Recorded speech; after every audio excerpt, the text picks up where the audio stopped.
The Little Match Girl. It was so dreadfully cold. It was snowing, and the evening was beginning to darken. It was the last evening of the year, too, New Year's Eve. Through the cold and the dark, a poor little girl with bare head and naked feet was wandering along the road.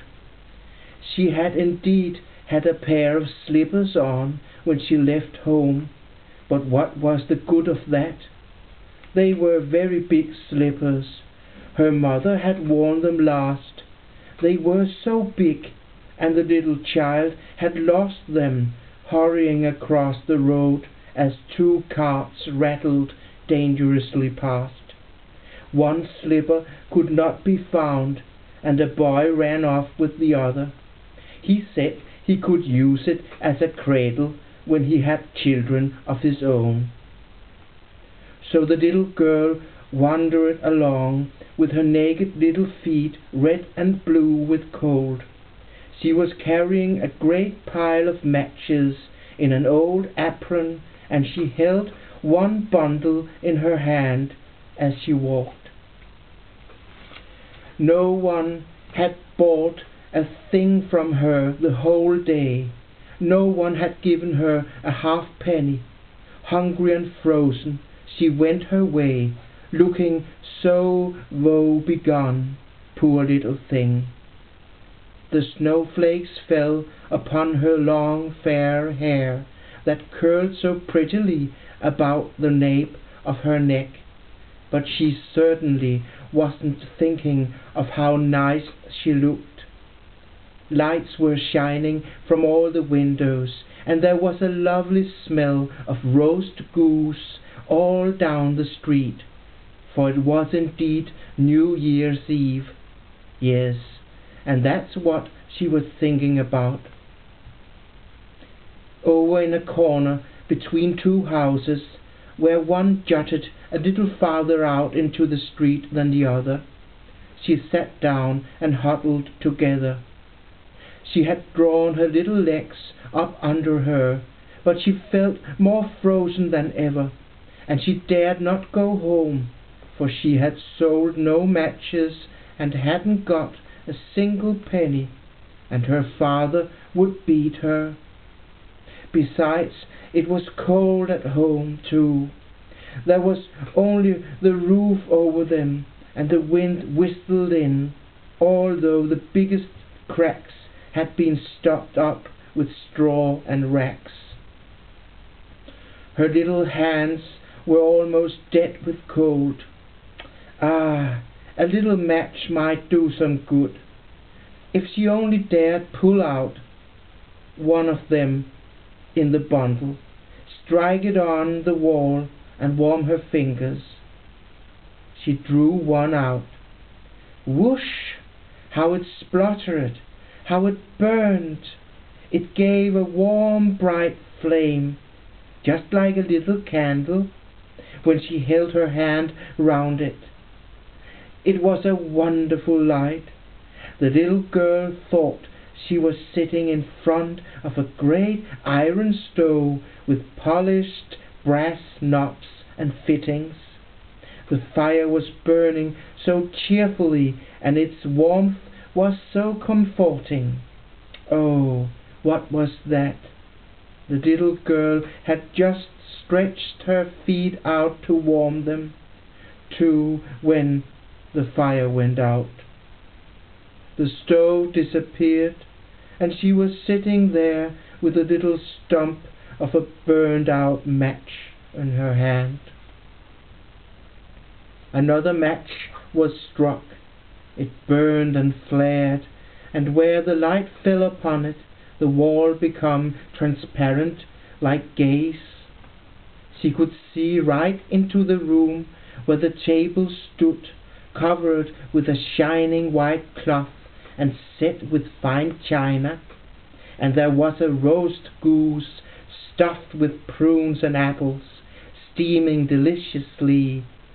But what was more gorgeous still, the goose jumped off the dish, waggled across the floor with knife and fork in its back, and went straight over to the poor girl. Then the match went out, and there was nothing to see but the thick, cold wall. She struck yet another, and then she was sitting beneath the loveliest Christmas tree. It was even bigger and more beautifully decorated than the other she had seen this last Christmas through the glass doors of the wealthy grocer's shop. Thousands of candles were burning on its green branches, and gaily colored pictures like those that had decorated the shop windows were looking down at her. The little girl stretched out both her hands, and then the match went out. The multitude of Christmas candles rose higher and higher, and now she saw they were the bright stars. One of them fell and made a long streak of fire across the sky. Someone's now dying, said the little girl, for her old granny, who was the only one that had been kind to her, but who was now dead, had said that when a star falls, a soul goes up to God. Once more she struck a match on the wall.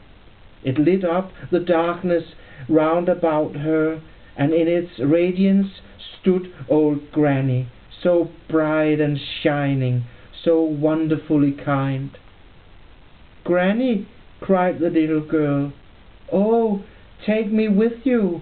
I know you'll go away when the match goes out. You'll go away just like the warm stove and the lovely roast goose and the wonderful big Christmas tree." And she hastily struck all the rest of the matches in the bundle, for she wanted to keep her granny there. And the matches shone with such brilliance that it was brighter than daylight. Granny had never before been so tall and beautiful. She lifted the little girl up on her arm, and they flew away in splendor and joy, high, high up towards heaven. And there was no more cold, and no more hunger, and no more fear. They were with God. But in the corner by the house, in the cold of the early morning, the little girl sat, with red cheeks and a smile upon her lips, dead, frozen to death on the last evening of the old year.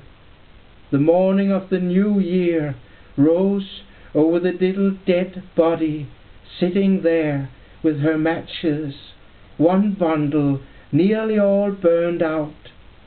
She wanted to keep herself warm, they said, but no one knew what beautiful things she had seen, nor in what radiance she had gone with her old granny into the joy of the new year.